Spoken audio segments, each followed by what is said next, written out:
Hans in Luck, from Grimm's Fairy Tales, by Jacob and Wilhelm Grimm, translated by Edgar Taylor and Marian Edwards.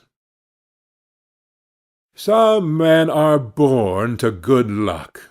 All they do or try comes right. All that falls to them is so much gain.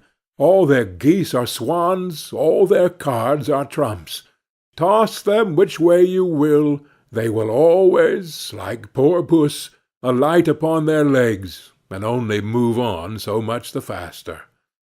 The world may very likely not always think of them as they think of themselves, but what care they for the world? What can it know about the matter? One of these lucky things was neighbor Hans. 7 long years he had worked hard for his master. At last he said, "Master, my time is up. I must go home and see my poor mother once more. So pray, pay me my wages, and let me go." And the master said, "You have been a faithful and good servant, Hans, so your pay shall be handsome." Then he gave him a lump of silver as big as his head. Hans took out his pocket-handkerchief, put the piece of silver into it, threw it over his shoulder, and jogged off on his road homewards. As he went lazily on, dragging one foot after another, a man came in sight, trotting gaily along on a capital horse. "Ah!" said Hans aloud, "what a fine thing it is to ride on horseback!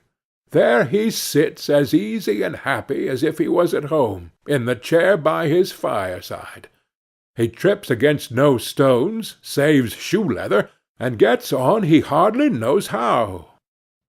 Hans did not speak so softly, but the horseman heard it all, and said, "Well, friend, why do you go on foot, then?" "Ah," said he, "I have this load to carry. To be sure it is silver, but it is so heavy that I can't hold up my head, and you must know it hurts my shoulder sadly." "What do you say of making an exchange?" said the horseman. "I will give you my horse, and you shall give me the silver, which will save you a great deal of trouble in carrying such a heavy load about with you." "With all my heart," said Hans, "but as you are so kind to me, I must tell you one thing. You will have a weary task to draw that silver about with you." However, the horseman got off, took the silver, helped Hans up, gave him the bridle into one hand and the whip into the other, and said, "When you want to go very fast, smack your lips loudly together, and cry 'Jeep!'" Hans was delighted as he sat on the horse, drew himself up, squared his elbows, turned out his toes, cracked his whip, and rode merrily off, 1 minute whistling a merry tune, and another singing, "No cares and no sorrow, a fig for your morrow, we'll laugh and be merry, sing neigh don derry." After a time he thought he should like to go a little faster, so he smacked his lips and cried, "Jeep!"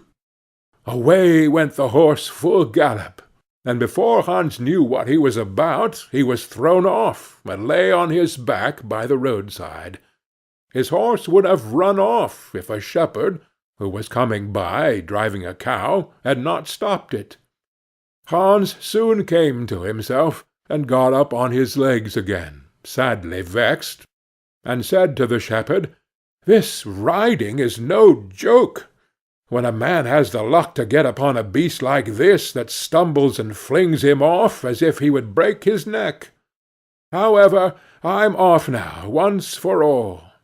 I like your cow now a great deal better than this smart beast that played me this trick, and has spoiled my best coat, you see, in this puddle, which, by the by, smells not very like a nosegay. One can walk along at one's leisure behind that cow, keep good company, and have milk, butter, cheese, every day into the bargain. What would I give to have such a prize?" "Well," said the shepherd, "if you are so fond of her, I will change my cow for your horse." I like to do good to my neighbors, even though I lose by it myself." "Done," said Hans merrily. "What a noble heart that good man has," thought he. Then the shepherd jumped upon the horse, wished Hans and the cow good morning, and away he rode.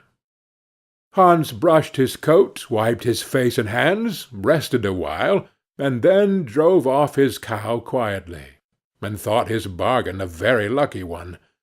"If I have only a piece of bread, and I certainly shall always be able to get that, I can, wherever I like, eat my butter and cheese with it. And when I am thirsty, I can milk my cow and drink the milk. And what can I wish for more?" When he came to an inn, he halted, ate up all his bread, and gave away his last penny for a glass of beer. When he had rested himself, he set off again, driving his cow towards his mother's village. But the heat grew greater as soon as noon came on, till at last, as he found himself on a wide heath that would take him more than an hour to cross, he began to be so hot and parched that his tongue clave to the roof of his mouth. "I can find a cure for this," thought he. "Now I will milk my cow and quench my thirst." So he tied her to the stump of a tree, and held his leathern cap to milk into. But not a drop was to be had. Who would have thought that this cow, which was to bring him milk and butter and cheese, was all that time utterly dry? Hans had not thought of looking to that.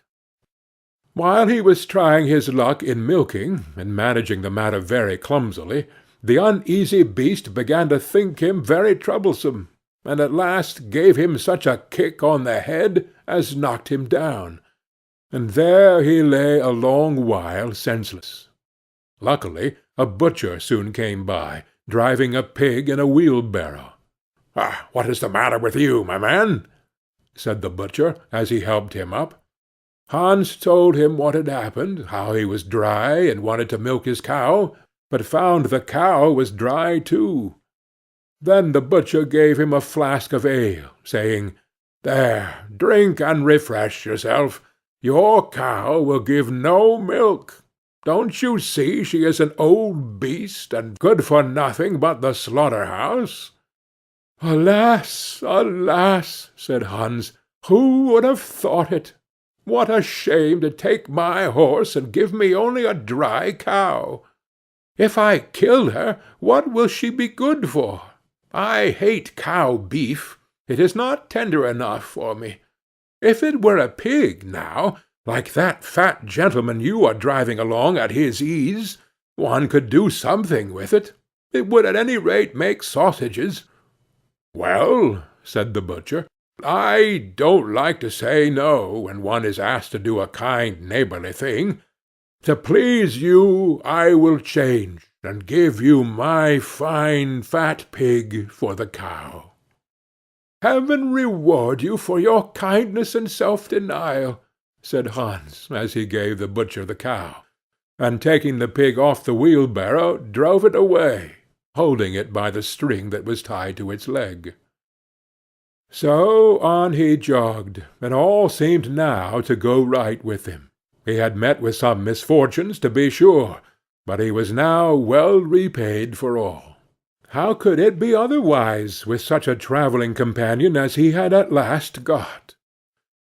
The next man he met was a countryman carrying a fine white goose. The countryman stopped to ask what was o'clock. This led to further chat, and Hans told him all his luck, how he had had so many good bargains, and how all the world went gay and smiling with him. The countryman then began to tell his tale, and said he was going to take the goose to a christening. "Feel," said he, "how heavy it is, and yet it is only 8 weeks old. Whoever roasts and eats it will find plenty of fat upon it, it has lived so well." "You are right," said Hans, as he weighed it in his hand, "but if you talk of fat, my pig is no trifle." Meantime the countryman began to look grave, and shook his head. "Hark ye," said he, "my brother friend, You seem a good sort of fellow, so I can't help doing you a kind turn. Your pig may get you into a scrape. In the village I just came from, the squire has had a pig stolen out of his sty. I was dreadfully afraid when I saw you that you had got the squire's pig. If you have, and they catch you, it will be a bad job for you. The least they will do will be to throw you into the horse-pond. Can you swim?" Poor Hans was sadly frightened. "Good man," cried he, "pray get me out of this scrape. I know nothing of where the pig was either bred or born, but he may have been the squire's for aught I can tell. You know this country better than I do. Take my pig, and give me the goose." "I ought to have something into the bargain," said the countryman. "Give a fat goose for a pig, indeed! 'Tis not every one would do so much for you as that. However, I will not be hard upon you, as you are in trouble." Then he took the string in his hand, and drove off the pig by a side path, while Hans went on the way homewards free from care. "After all," thought he, "that chap is pretty well taken in. I don't care whose pig it is, but wherever it came from, it has been a very good friend to me. I have much the best of the bargain. First there will be a capital roast. Then the fat will find me in goose grease for 6 months. And then there are all the beautiful white feathers. I will put them into my pillow, and then I am sure I will sleep soundly, without rocking. How happy my mother will be! Talk of a pig, indeed! Give me a fine fat goose." As he came to the next village, he saw a scissor-grinder with his wheel, working and singing. "O'er hill and o'er dale, so happy I roam, work light and live well, all the world is my home. Then who so blithe, so merry as I?" Hans stood looking on for a while, and at last said, "You must be well off, Master Grinder. You seem so happy at your work." "Yes," said the other, "mine is a golden trade. A good grinder never puts his hand into his pocket without finding money in it. But where did you get that beautiful goose?" "I did not buy it. I gave a pig for it." "Ah, and where did you get the pig?" "I gave a cow for it." "And the cow?" "I gave a horse for it." "And the horse?"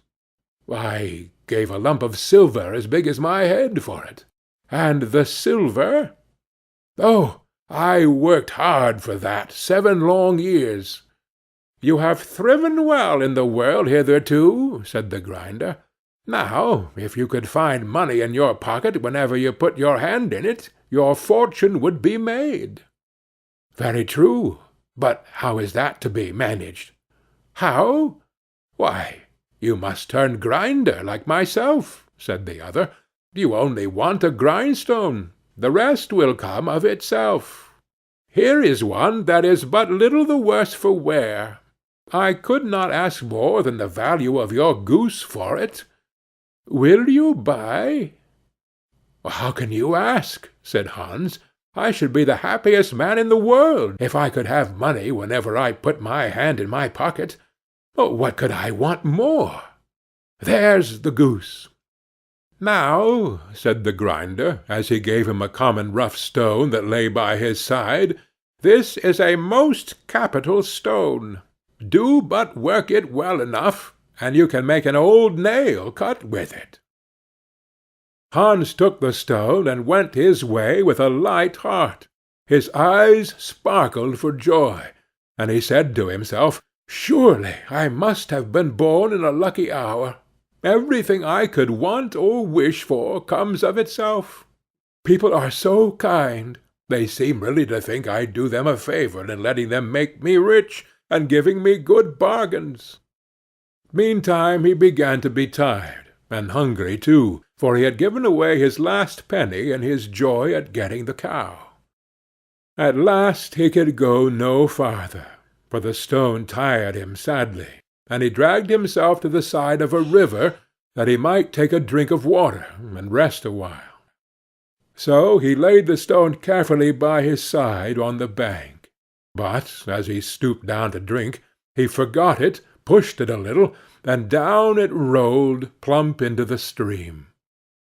For a while he watched it sinking in the deep clear water, then sprang up and danced for joy, then again fell upon his knees and thanked heaven, with tears in his eyes, for its kindness in taking away his only plague, the ugly heavy stone. "How happy am I!" cried he. "Nobody was ever so lucky as I." Then up he got with a light heart, free from all his troubles, and walked on till he reached his mother's house, and told her how very easy the road to good luck was. End of Hans in Luck,